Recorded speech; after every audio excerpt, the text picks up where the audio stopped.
Окей, бывает же такое, что человек попадает не туда и не в то время, после этого страдает. Такое было с чуваком одним Канеки-куном, но никто даже не думал то, что превратится в гуля. Он никогда не трогал никого и был спокоен, но какое дело гулю, если кровь льется рекою. Нашел себе подругу, думал, что мечты сбываются, так улыбается, пока на него не бросается. Красавица, с которой проводили время вместе, но для вас у меня вести приводила, чтобы есть их. Она была готова убивать снова и снова, потому Канеки-кун от страха не сказал ни слова. И вот когда пришел в себя, увидел, что в больнице доктора стояли рядом, но были закрыты лица. Он чувствовал себя не очень, помнил то, что было ночью, но хотел забыть, как прошлой ночью кровоточил. Быть человеком нелегко, родиться гулем тоже, так давайте подытожим, кто кому, как и что должен.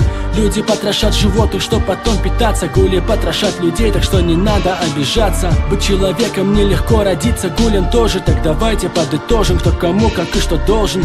Люди потрошат животных, чтоб потом питаться, гули потрошат людей, так что не надо обижаться. Вот он пришел домой, что-то не то с головой, Канеки-кун сам не свой, такое было порой. Он захотел пойти поесть, думал, проголодался, но сразу обломался, когда за гамбургер взялся. Еда на вкус была такой, как будто бы протухла, чувствовал что-то не так, он не такой, каким был утром. Решил проверить, что не так, воспользовался ножиком, вонзил его в себя и понял, умереть не может он. Он вышел прогуляться, чтоб забыть о том, что было, чувствовал ужасный голод, люди проходили мимо, а в голове он видел силуэт той самой Ризы, и для него это было очередным сюрпризом. Он превратился в получеловека, в полугуля, но помочь уже никто не сможет, помогла бы пуля. И чтобы не сошел с ума, Канеки приютили, всем секретам обучили, жизни гуля научили. Быть человеком нелегко, родиться гулем тоже, так давайте подытожим, кто кому, как и что должен.